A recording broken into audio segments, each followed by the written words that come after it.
Good evening, ladies and gentlemen, this is Commissar here, and I'm back for game number 2 of this best of 3 series featuring EG's ThorZaiIN, sponsored by Raidcall, and NaNiwa, the teamless Swedish Protoss. So it's a bit of Sweden vs Sweden action coming out from this DreamHack group stage, and we do indeed see ThorZaiIN being up 1-0 at this stage, with NaNiwa desperately needing to play out something on Entombed Valley. Okay, so last game, of course, very disappointing by NaNiwa, just solid standard play by ThorZaiIN. ThorZaiIN did nothing remarkable, take no particular early leads. He just basically had a build order counter to what NaNiwa did. That's okay, that happens. NaNiwa just has to put that behind him and move on, and hopefully for all of our sakes as viewers as well, he can pull out something a bit more interesting to watch than he did in game number 1. Okay, so NaNiwa, of course, is going to be, what? We're on Entombed Valley, so what does that mean? It means probably going to see some sort of 3-base play, of course. Natural is very easy to secure, the 3rd base is close by as well. As a general rule, this map tends to produce fairly long games. Why do I say that? Well, A, it's incredibly large, and while the warp gate mechanic can counter that with some builds, in this matchup, not as often. That's more of a PvP. PvZ, sometimes all-in thing, but we do indeed see close by 3rd base. Say these 2 bases very close together, very easy to defend this 3rd base in most scenarios. The 4th base, not too bad either. The 5th base is very open, making it quite difficult to defend. At the same time though, it can be done if you have any sort of center map control. Long games, it tends to come into effect, and the of course the final bases in the corners are very far away from everything, which makes them very difficult to defend. But at the same time, of course, you don't want to send your whole army to attack them, because that just leaves you wide open down the middle. As such, you'd expect to see generally long games from this map. There are lots of bases, lots of space, and I'm just going to have to wait and see what indeed is produced by these 2 players. We do indeed see a Zealot coming out from NaNiwa. A lot of players do skip that Zealot in this matchup, but we do just see one coming out at the moment. The Zealot probably not going to achieve too much. We are seeing a barracks before command center from ThorZaiIN to get his fast expansion. As such, I'd expect him to be completely fine in terms of his defense of, like, say, a couple of Zealots Stalkers at the very start before Warp Gate. But it is important to note that we do see 2 gas geysers from NaNiwa with only 2 workers on each. As such, we're going to see a very specific builds coming out of NaNiwa, as he is managing his gas very closely. What's also interesting to note is that he's getting Warp Gate, he's getting sentries and whatnot, and his mineral count is now being spent on that expansion. There we go. I was wondering when that was coming down. It's a slightly slow expand for this matchup. The expand of ThorZaiIN going to be well ahead. It's going to be ahead by a little bit over a minute, in fact. And we are also going to see this sentry before a Stalker. This is very interesting, as that means, obviously, that we need to see the energy saved up by NaNiwa for his build, so he's probably going to be a little bit vulnerable in the early stages of this game, typically. And that may mean there's a window for this natural to be denied, but I'll have to wait and see, really, what comes out of NaNiwa. Okay, we do indeed see a 1-gate robotics play, so it is going to be very interesting to see how he uses this. There are, of course, many ways to utilize it. Most probably it's going to go straight for this Colossi, although last game he did show that he likes the Twilight Council route as well. On this map, really, anything can work. I mean, there's wide open spaces, so it's great for charge lots to engage in the middle of the map, but again, there are many chokes as well. In the middle of the map especially, great for Colossi. So anyway, it's really whatever the player chooses. That's why this map is so cool. There are lots of interesting places in it, lots of interesting things can happen, and it's just so open for whatever. Just a nice place for the players to play out the sound games on. And we are still having quite a lot of downtime in the early stages of this map. We do indeed see the Marines just having to deal with this one probe. It will go down. That was just a scout for a very early 3rd base, it appears. So NaNiwa does have a proxy pylon though, which has been placed over by this 4th base. Obviously a great spot to warp in for 2 reasons. One, it does watch the 4th, but more importantly, I suspect for this game, it is going to be it's going to provide some option to harass this 3rd base with potential Zealot warp-ins over here. And oh, this is very interesting. ThorZaiIN, very aware of the potential for proxy pylons, is going to actually scout this, and this is such clever play from ThorZaiIN, and I love it. The question is he going to see it? Oh my god. Look at ThorZaiIN. Look at his vision. He does not see it. His brilliant idea of sending out this SCV, for it was a brilliant idea, ended up failing because he thinks now that there is no proxy pylon. In his mind, he's confirmed it's not there, but it is there. He just didn't see it. As such, this could be very, very cool for NaNiwa very quickly. Very shortly, rather. Okay, so we are going to see this third base down for NaNiwa before the third base of ThorZaiIN yet again. Last game, NaNiwa went for that quick third and failed to defend it. Can he do anything different this game? Of course, there is the issue that this map is a little bit bigger than the previous map, although it's not that big of a difference. Like, I mean, the difference between Daybreak, still a fairly long walking distance. Entombed, I mean, sure, it's a big map, but the distance from base to base isn't huge for those Marines to walk across, especially if they do have medevacs to fly across in. But the big difference is Colossus Tech.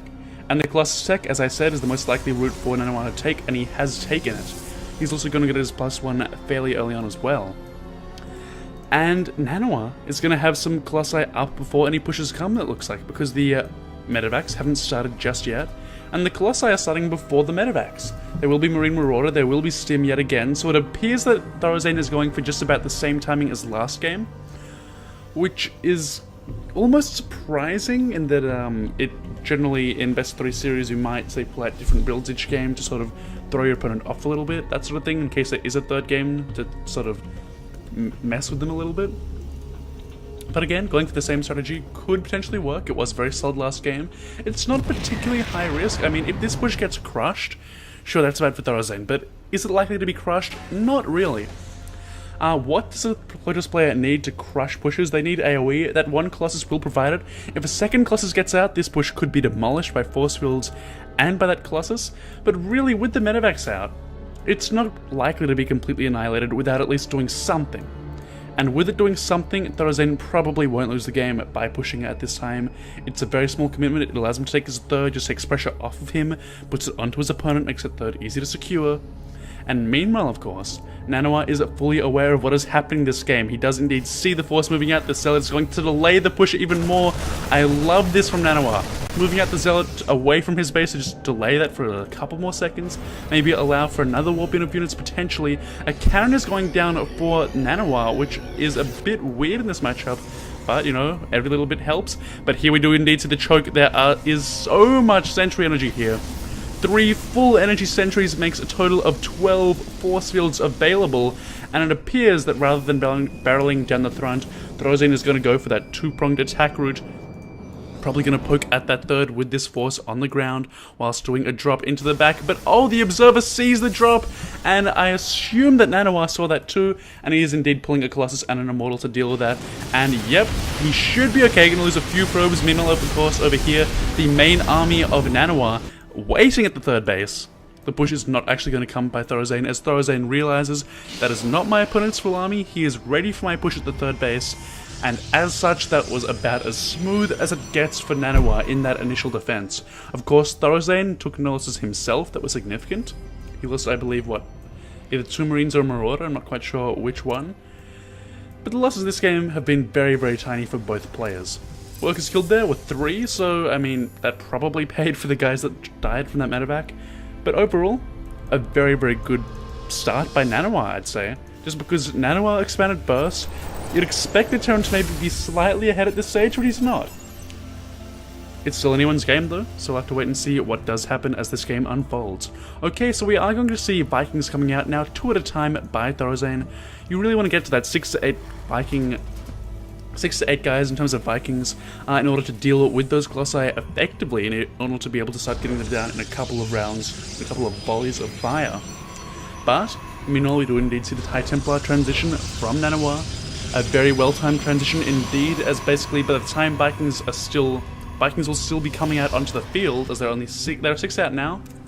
But Vikings will still be being produced as this first Templar do come out. And of course, if the Terran player overcommits to Vikings, suddenly the Templar become way, way, way too strong. The big question is, of course, how the engagements do turn out, because generally in this sort of matchup, when Templar are involved, when Storm is involved, it all comes down to the engagements, because Storm is just such a game-changing spell. So of course we have to watch out for two things. One, how the Vikings are dealt with, how the Stalkers deal with the Colossi, how well NaNiwa controls his Colossi, and two, how well the High Templar are positioned, if there are ghosts brought in, if they're able to snipe the High Templar or what. As we do indeed see the Ghost Academy now completing for ThorZaiIN. In terms of upgrades, we do see ThorZaiIN about to hit 2-2 in upgrades in about 2 minutes. Meanwhile, NaNiwa is going to hit 2-1, that 2 being the armor, in about the same time. So there will be an upgrade advantage for our Terran player. It's not going to be too huge, but what's interesting to note is that we are seeing air attack for ThorZaiIN, going to make those Vikings more powerful. And we are seeing 3 at a time production now as those Vikings. And with 10 Vikings already out, I mean, 10 Vikings is a good number, but do you really need 13? Do you really need more than that? I don't know. There are 5 Colossi though, so the Colossus production is high for NaNiwa. It's not going to be the end of the world to have these Vikings. But at the same time, ThorZaiIN's going to have a pretty weak standing army on the ground. His medevac count is quite low. And with a low medevac count, Stim becomes a problem. With a low medevac count, Storm becomes more powerful. Although feedback, of course, is good against the medevac on its own. So really, the big question is it going to be an overcommitment here? He's stopped now, so it looks like it might be okay. And NaNiwa does see this move out coming by ThorZaiIN. He's going to try and defend this newly established 4th base, and he should be okay in terms of his positioning to deal with this. Meanwhile, we see nothing going on by ThorZaiIN. No drops anywhere, no counters anywhere. No double-pronged aggression anywhere, rather. And the observers do tend to deny that sort of play. And that is why we do see the triple observer play by NaNiwa, apparently. Okay, so we do indeed see pylons over at the 5th base of ThorZaiIN, well, the 5th location, rather. And we are seeing the 4ths being taken simultaneously. But the cool thing to note by ThorZaiIN is that he's getting 2 additional command centers. Probably just going to be for mules, just mine at bases super fast in unsafe locations. But this is the big warp in here, and they are going to see the ghosts, and how they're going to react, they are not going to. So NaNiwa may be aware of the ghosts, he should be aware of them at least, and he's just going to move out and decide not to go. And now he's going to go, and there is a big storm taking out a big chunk of the army before this engagement starts, and the Vikings, of course, are taking so much damage. That was a big miscontrol there by ThorZaiIN, losing a lot more than he should have. Supply-wise, it does not matter though, as ThorZaiIN is still very close to max indeed. Meanwhile, the Zealots are causing quite a bit of damage here, a couple of kills between them, and not too much economic damage shells overall. But there was the mining time, this one Zealot getting an extra couple of kills where he shouldn't have been allowed to. And this probe is still in the back of the base of ThorZaiIN, comically enough. Meanwhile, this has allowed NaNiwa to take an aggressive map position. He is very close to his opponent, and he has pylons to reinforce with. Meanwhile, of course, he is building up a significant bank in order to start reinforcing should a battle hit right now. If we do see a big battle right now, only one player will be able to reinforce quickly, and that player is NaNiwa. ThorZaiIN, of course, does have a very strong starting army nonetheless, so he is certainly in a decent spot despite this for NaNiwa.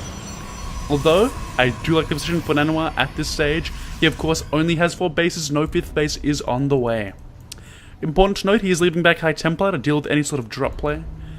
Maybe 1 at each base. Yes, 1 at each base in order to help feedback and storm the ultimate counter to drops. And meanwhile, this is a good idea by NaNiwa to try and harass on 2nd base, while attack at one angle, harass another. But, of course, that harassment was shut down very easily. Very little damage being dealt over here. Total number of workers killed this game, 11. Not the biggest deal in the world, although, of course, ThorZaiIN does have a slightly smaller economy than his opponent. That's not considering mules, of course. With the extra orbitals, mules are a big deal. Okay, so over for NaNiwa, we do indeed see him just sort of probing around, trying to look for any opening, and he's going to go for it. He's going to go for this planetary. The storm's acting as a kind of force field, shutting out the units of ThorZaiIN. He's trying to get EMPs off, but he is not connecting with the majority of them. The, of course, storm has been used up at this stage. The Vikings are going to town on these Colossi. The Colossi are all going down. The Vikings is demolishing them. Colossi not protected at all. The storms in the end, perhaps protecting a couple of those units rather than blocking them out, because a bunch were able to seep through regardless, and that was a big win for ThorZaiIN, as he was able to just basically kill the Colossi uncontested. And most of the army of ThorZaiIN was kind of safely away from the storm, safely away from the action. Okay, so meanwhile I do indeed see a big whooping of Archons for NaNiwa, a very, very clever way to reinforce, because of course the Protoss player needs his AoE, and Colossi do not produce that quickly. What does produce quickly? Well, of course Archons do. They take about, what, 20 seconds total, I believe? There's a couple of seconds for warp-in, plus about, I think it's 15 seconds to merge? 12 seconds rather. Okay, but anyway, it's quick. The big issue though is EMP. How the EMPs connect, because there's still a ton of ghosts, a ton of ghost energy. These Vikings are being repaired. Overall, the army is very, very strong for ThorZaiIN, although there is one issue, which is that his Viking count is still high, and the Colossus count for NaNiwa is basically non-existent. So we have a maxed NaNiwa, maxed on Archons, High Templar, Charge Lords, that sort of army composition. Very weak against ghosts, yes, which is okay for NaNiwa. But again, the Vikings not going to be very useful in this engagement. But the EMPs are good, hitting the Archons, hitting a couple of Stalkers and an Immortal, all very vulnerable to EMPs, especially those Archons and that Immortal. And those High Templar, but here's going to be the big push in with this split army of NaNiwa. He's trying to make something happen, but his Archons have not even connected yet. His Zealots are being picked off by the army, by the starter step of ThorZaiIN, and the EMPs are hitting absolutely everything but the High Templar, forcing the retreat out of NaNiwa. So ThorZaiIN playing this out very, very well indeed at this stage, and ThorZaiIN realizing that he doesn't have that much use for Vikings in this fight is going to try and harass with them, I believe, as some sort of counter pressure. Of course, though, ThorZaiIN is covered on all fronts. He is basically looking pretty safe at home, despite this army trying to probe in, trying to push forward, and really, sure the Immortals, the big Immortal switch, sure the Vikings aren't that great against them. And by the way, Colossi are coming out, which the Vikings will probably crush. But the EMPs are the big issue here. And what I'd like to see from NaNiwa is perhaps the use of some Warp Prisms to try and save those units from EMPs, to try and do some lift-up action. Maybe more High Templar, more Warp Prisms, and less trying to barrel down the throat of a big Terran army, which can just demolish the shields of this Protoss army. So really, I like ThorZaiIN's position here.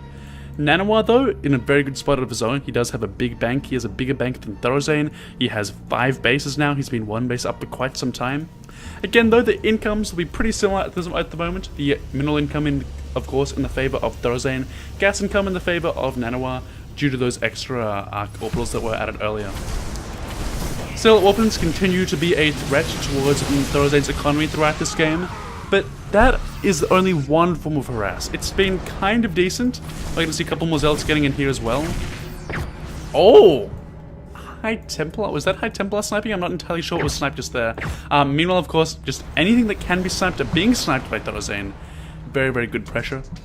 And the 4th base is again under threat, but I feel like ThorZaiIN's army is in such a good spot. I feel like the ghost count is too high. I feel like it's just going to crumble here. The planetary, though, is going to go down. The force fields are brilliant. The ghosts, though, are seeping through and are going to be forced back, actually, by the storms. So that was a big win for NaNiwa here. And NaNiwa is suddenly starting to look quite commanding in his position in this game, as he is, again, not ahead in supply, but his bank is so big. It's ridiculous. He only has 14 gates. Well, rather 12 gates. That's a little bit odd. I would expect him to add on like maybe even 10, 15 more at this stage, just because he has the money to, and he just has such a big bank. He wants to reinforce. He's not doing that, which I feel like is a big mistake. But his army's good. His money's good. His base count is good. It's better than ThorZaiIN's. And upgrades-wise, we have 3-3 versus 3-3. And here we do see the Archon being sniped by ThorZaiIN. A nice little pickup there. Getting a few Zealots and an Archon for free. And it is going to indeed just sort of intimidate NaNiwa. He's going to just sort of back up a little bit. One goes overextending without actually getting off any EMPs. But the big thing that's confusing for me in this game is the High Templar, apart from drop defense. Because there were a couple just around the map for the sake of killing off drops, which appear to have gone away. They appear to have been used up elsewhere now. The High Templar count has been quite low at the army. As I said, that he reinforces with High Templar. But, again, it's almost as if he's afraid of these ghosts, and ThorZaiIN is just going ghost crazy, as if this was, what, pre-patch 1.5 or 4 or whatever, whenever Snipe was nerfed. But that was against Zerg. That was a different story altogether.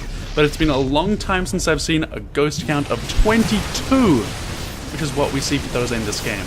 And again, ThorZaiIN, despite NaNiwa's repeated harass, has been shutting down everything. There is one Zealot doing perhaps a little bit too much damage, but again, even it's not going to actually kill anything.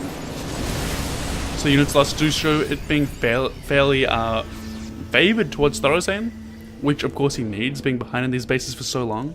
And the big issue I feel for ThorZaiIN going forward is that he's been denied of bases quite a bit. He's going to mine out in a couple of minutes, say 5 minutes, within 10 minutes he'll be mined out of these bases. He needs new bases, or he needs to end the game right now. He has the army, his bank is starting to build up. Either he needs to actually be able to secure these locations and mule them up straight away by taking a strong position with his army, or he needs to just make something happen and end the game. But it's very, very hard to end the game when your opponent has a bank of 10,000 total resources, and that is what NaNiwa is playing with.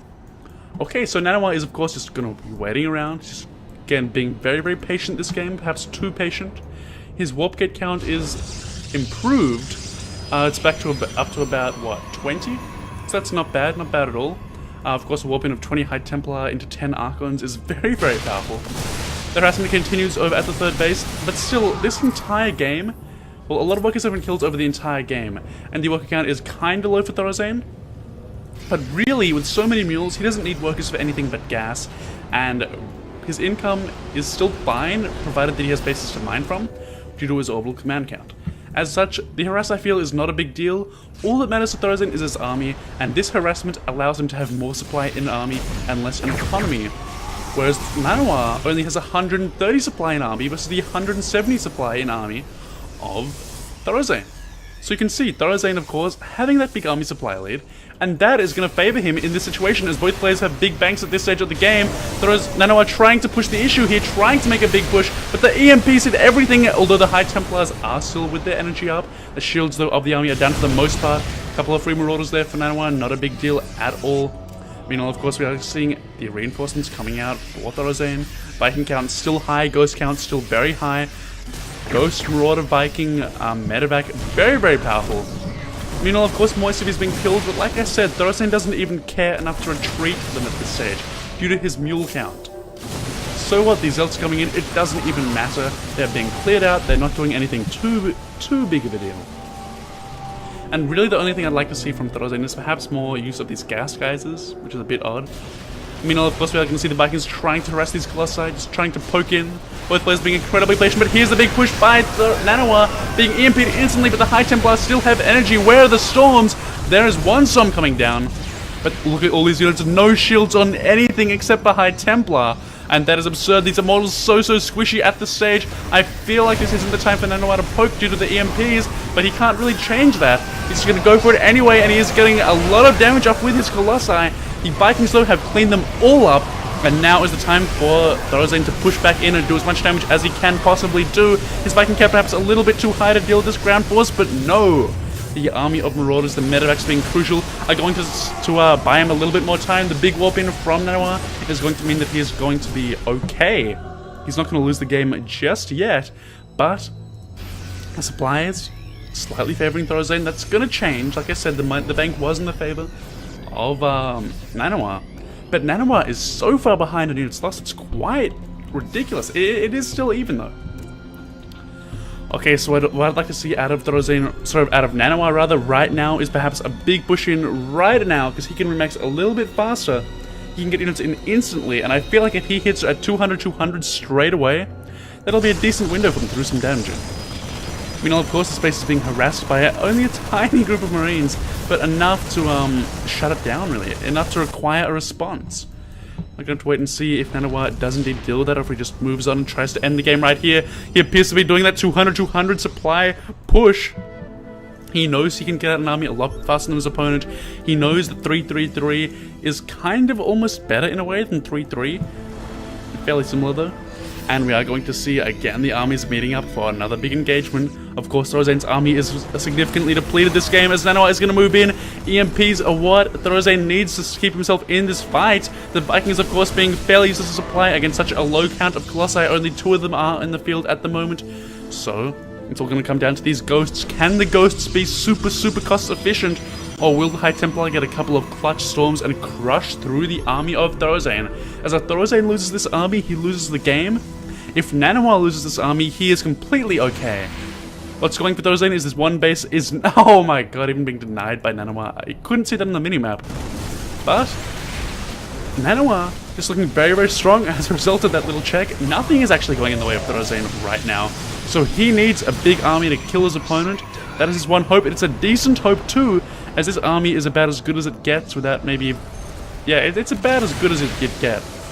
And of course the EMPs are of course keeping this army at bay. The Archons so useless if they have been EMP'd. And oh, we are going to see ThorZaiIN commit here. It appears he is charging forwards. He is trying to take out these Colossi at the very start of the engagement as well with his Vikings. And he is picking off so many Archons here. The army of NaNiwa is melting in the initial stages of the battle. But now on lower health, ThorZaiIN is just suffering the consequences of having little supply. The warp in of NaNiwa is huge. The Zealots are trying to make the battle last for NaNiwa, as the more evenly he can trade, the better. And oh, the storms are huge on top of all of the medevacs, but it is not enough as the healing is still too high.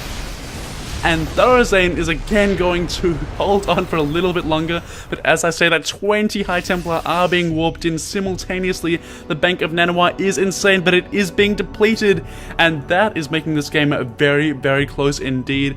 NaNiwa has been relying very, very heavily on his bank, but he's been fighting so inefficiently that the Terran player is in such a good... as he's traded so well that the base difference has been keeping NaNiwa alive. It hasn't been keeping him ahead, it's been keeping him alive. And that is really ridiculous. This base over here, meanwhile, is going to be sniped by ThorZaiIN with a couple of overstimmed, perhaps, Marauders. And the army of NaNiwa, look at it, it's only High Templar and Archons with a few Zealots. And really, this army is super weak against Ghosts.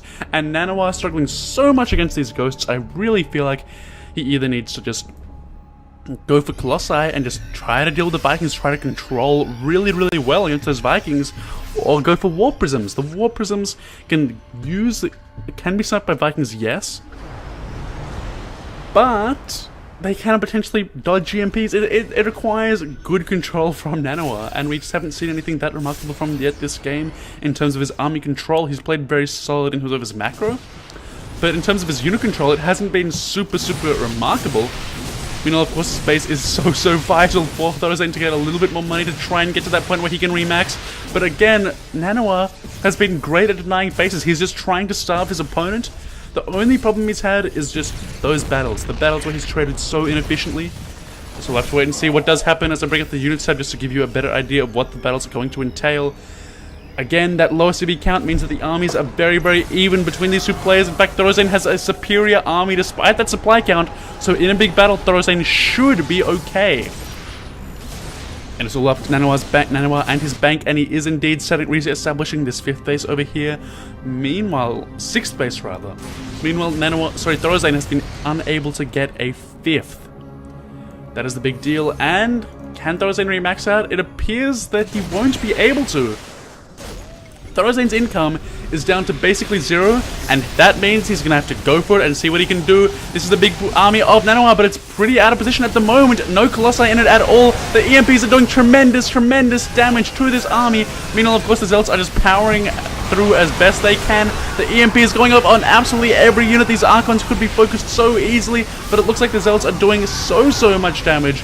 Meanwhile, of course, as soon as they die, everything melts due to the weakness of NaNiwa without his shields. Meanwhile, of course, the army of NaNiwa is being reinforced, but the ThorZaiIN has so many medevacs that the DPS is significantly reduced effectively as a result. And NaNiwa has just depleted his bank, and he is suddenly in a lot of trouble. 75 to 79 supply at the 40-minute mark.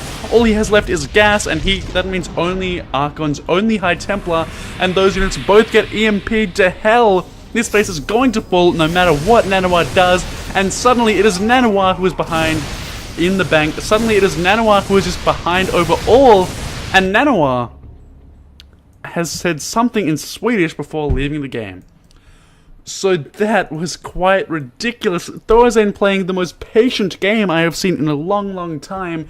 What we've just witnessed is NaNiwa just trying to make something happen and being unable to figure out how to engage the army composition of ThorZaiIN. So despite the economies being so stacked, like at least a base up for the NaNiwa all game long.